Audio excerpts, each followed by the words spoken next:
On a bright Sunday morning in a bustling Indian neighborhood, a diverse group of children, Arav, Aisha, Gurpreet, Maria, and Tashi, step out for a walk.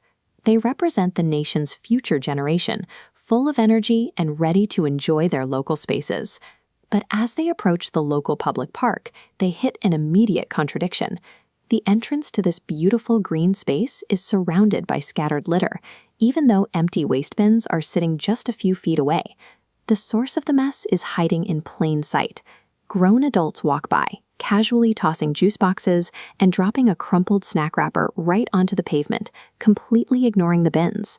This behavior highlights a psychological blind spot known as the bystander effect. Every individual assumes their single piece of discarded plastic doesn't matter, operating under the assumption that someone else will eventually come along to clean it up. This animation demonstrates the math behind that just one wrapper mindset. When you take one dropped piece of trash and multiply it by millions of citizens every single day, it duplicates into a massive grid of collective waste. This is the physical result of that progression.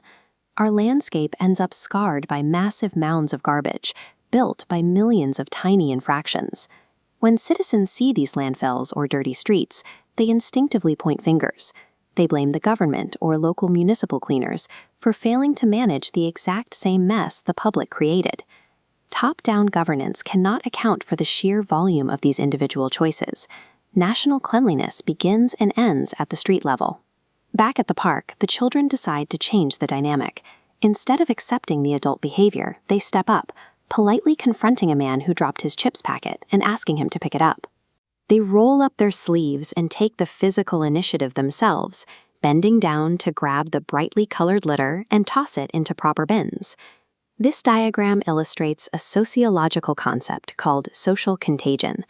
When observers see one person taking visible, positive action, that central node sends out connecting lines that ignite surrounding dormant nodes, dismantling the bystander effect. We see this chain reaction escalate in real time. A local shopkeeper steps out, followed by a passing cyclist, and then a grandmother, forming a spontaneous, diverse cleanup crew.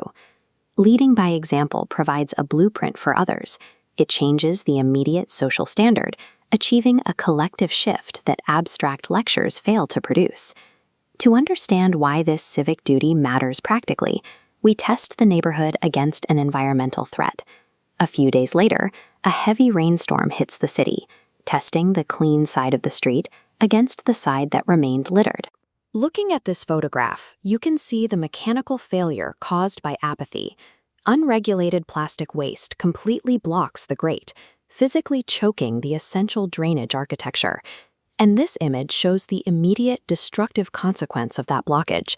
The drainage fails, resulting in deep floodwater splashing against heavy vehicles and severely impacting urban mobility. That standing water immediately triggers secondary public health threats. The flooded streets act as incubators for waterborne diseases and spread chemical pollution into residential doorsteps. The act of dropping a wrapper directly engineers this physical crisis. It proves to the neighborhood that their civic apathy creates tangible, systemic threats. Shaken by the flooding, the neighborhood mobilizes a permanent response.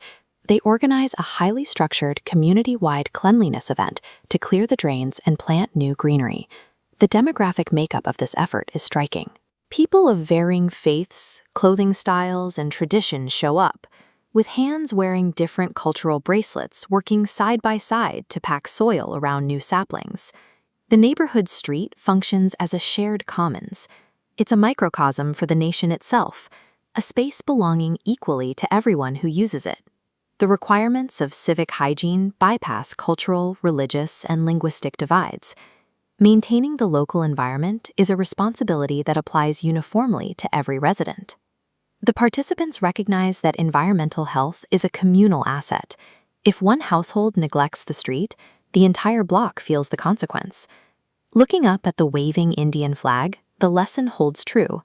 Just as this street was cleared piece by piece, the broader future depends on these small, repetitive acts of individual responsibility.